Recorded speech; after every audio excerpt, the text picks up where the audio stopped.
გვიან საღამოს უცნობმა მანქანამ ადამიანი გაიტანა და მიიმალა. მორიგე პოლიციელმა ყურადღება იმაზე გაამახვილა, რომ ავტომობილი დიდი სიჩქარით მოძრაობდა. 6 ადამიანმა, რომელიც შემთხვევის დროს ახლოს იყო, ერთმანეთისგან განსხვავებული ჩვენება მისცა. ეს იყო ლურჯი ფერის მანქანა და მის საჭესთან მამაკაცი იჯდა. მანქანა დიდი სიჩქარითა და ჩამქრალი სანათებით მოძრაობდა. მანქანას ჰქონდა სანომრე ნიშანი და ის არც ისე სწრაფად მოძრაობდა. აუდის მარკის ავტომობილი ჩამქრალი სანათებით მოძრაობდა. მანქანას არ ჰქონდა სანომრე ნიშანი და მას ქალი მართავდა. ეს იყო Volkswagen-ის მარკის რუხი ფერის ავტომობილი.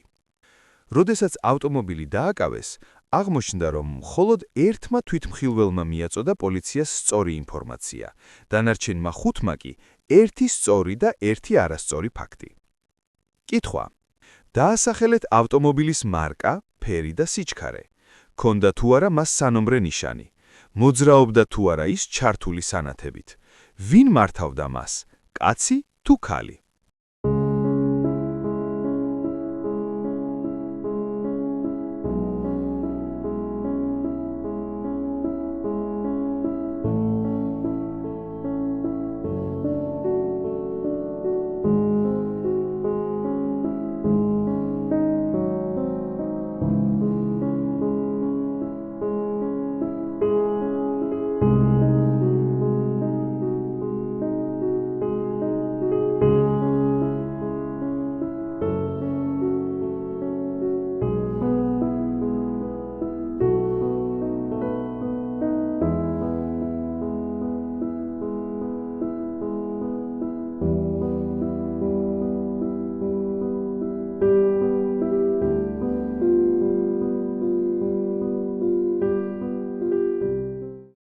მოცემულია სიტუაცია.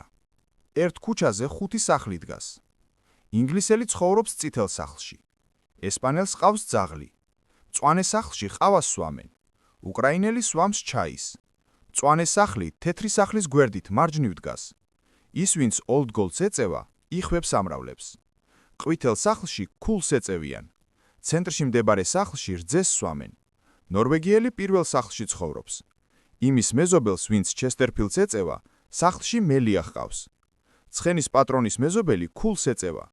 ის, ვინც ლაკი სტრაიკს ეწევა, სვამს ფორთოხლის წვენს. იაპონელი ეწევა პარლამენტს. ნორვეგიელი ლურჯ სახლის გვერდით ცხოვრობს. ყველა სახლი რომელიმე ფერის საღებავით არის შეღებილი.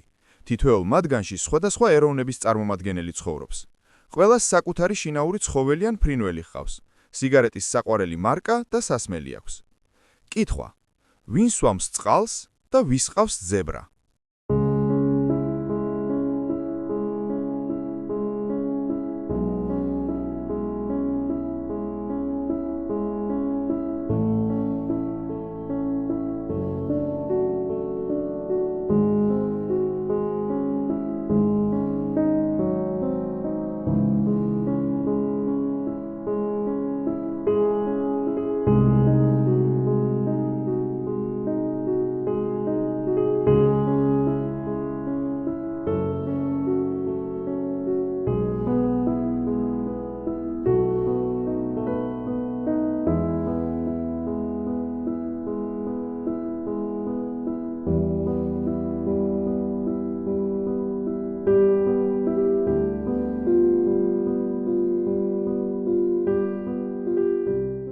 ახლა კი მოვისმინოთ ამ ორი ამოცანის პასუხი.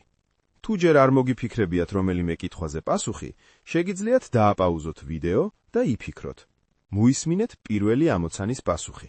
ეს იყო Volkswagen-ის მარკის ლურჯი ავტომობილი სანომრე ნიშნით. ის დიდი სიჩქარითა და ჩამქრალი სანათებით მოძრაობდა. მანქანას ქალი მართავდა. პოლიციელის ჩვენების მიხედვით მანქანა დიდი სიჩქარით მოძრაობდა. აქედან გამომდინარე ჩვენება დაბალ სიჩქარეზე არ არის მართალი და ამგვარად დარჩენილი ვარიანტების განსაზღვრა შესაძლებელი ხდება. მეორე ამოცანის პასუხია: ნორვეგიელი სვამს წყალს და იაპონელს ყავს ზებრა. ამ ვიდეოში სულ ეს იყო. ახლა კი არ დაგავიწყდეს არხის გამოწერა, რადგან წინ ბევრი საინტერესო ამოცანები გელოდება. დამიწერე კომენტარებში რომელი ამოცანა იყო შენთვის საინტერესო და შემდეგში როგორ ამოცანებს ისურვებდი.